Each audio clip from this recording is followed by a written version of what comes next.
Hey yo, my big muns, welcome back here for another video, and today, we are doing a different, style type video today, my friends. We are doing a story time! Yes, I'm the new Gabby Hanna. I'm so sorry, and you're gonna have to just get over it. But today, I'm telling a story of what could possibly be my best story of all time up until this moment. Because, this happened, like, a month and a half ago now, I think.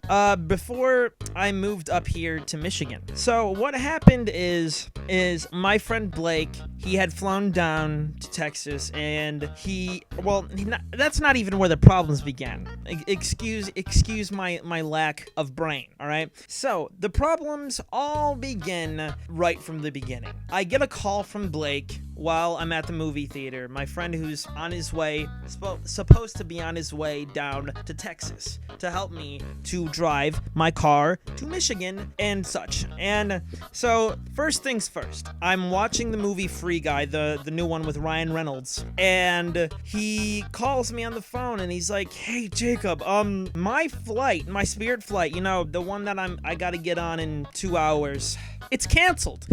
And at that point, I was shitting my pants because I don't know. I mean, I didn't have to move back immediately that weekend with him, but I knew that if I didn't, I would have been stuck in Texas probably for like another month or two. So in my head, I'm thinking, okay, I can either pay a little bit money out of my ass or for a one-way plane ticket.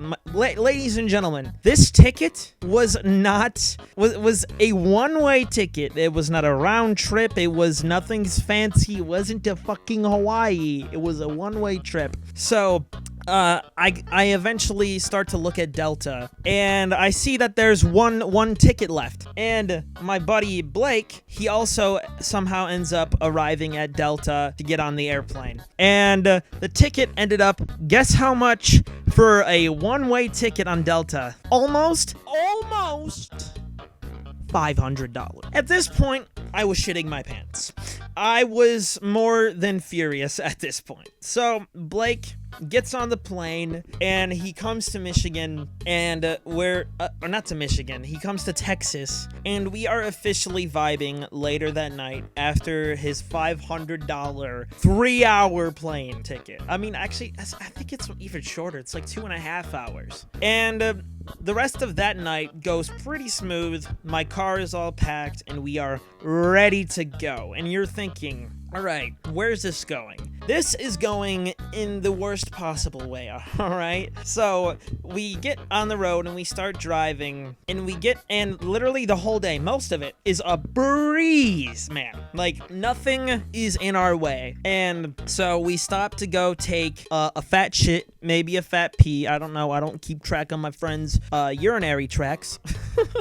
But we stop at a gas station, we get back in the car, and my buddy Blake, he likes to drive a lot, right? So he was literally driving all of that time up until that last 5 hours. The total trip from Texas to Michigan is around 18 to 19, to put it into perspective. So I'm like, all right, it's my turn to finally drive, because he was finally killed out of wanting to drive. So, we get onto the highway, and this is when shit goes in the worst possible way.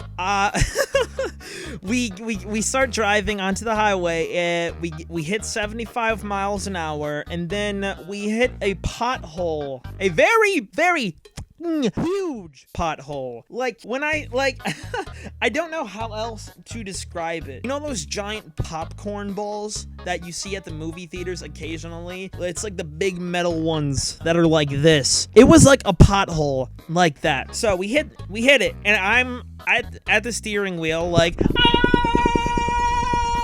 And we pull over on the side of the road, we get out, and of course, we have a flat front tire and a flat back tire. It's on the passenger side, and at this point, I'm like, well, I want to fucking know what it feels like to touch the bottom of the Grand Canyon, because I want to jump off the edge. I'm so mad, I don't know anything of what to do at this point. And so we're sitting there, we're contemplating calling a tow company to move my car. We're thinking about calling the police, but that's where the police had already stepped in, because no less than probably like 10 minutes, a police officer had pulled over to the side. All right, my friends, where were we? Because I don't remember. Actually, I do remember. We were at the police. This is a jump cut. I just had like a moment with my friends for the past 2 hours because I just got home. But anyway, so we're on the side of the road, and a police officer happens to roll up behind us, and we're like, okay, cool, all good. And he comes up and he's like, hey guys, do you need any help? And we're like, yeah, bro, of course. So he ends up calling us a tow truck. And I call my mom, and she's like, yo, listen, she says to me that she has found a hotel. And I'm like, this is awesome. This is good news. But one thing that she fails to remember, I love my mom, but one thing she did fail to remember to ask was if I needed to be 21. And I am the age. At that point, I was 19 still. I'm 20 now. Wait, no, was I 20? I don't know. The point is I wasn't old enough. So we get our car towed to this motel where we can't stay. And the way we got there is me and my dog Jack, we rode in the back of a police cruiser. If you can hear anything in the background, that is because my friends are playing Smash Bros. But we rode in the back of the police cruiser, me and my dog, and my friend Blake, he rode up in the front. So, next thing you know, we're there, we try to go inside, the lady barely speaks any English, and we're trying to explain to her our situation. This has been just horrible. We are stranded in the middle of Iowa? I don't really remember what state, honestly. It was a lot of trauma. Honestly, you could honestly call it that. So we're sitting there, and we're in the parking lot, and my buddy tries to go inside to actually bribe the lady, and he's like, hey, ma'am, listen, I will give you an extra $400 if you will let us stay here for the night. And lo and behold, she says no. And while this is going on, I'm in the car talking to one of my other buddies on the phone. And I at this point, I'm telling him, I'm like, I don't know what to do. I really don't. And I hear outside Blake in the distance let out a large just scream, like Darth Vader screaming out no at the Revenge of the Sith. It was like that. He was just so angry. I wonder why.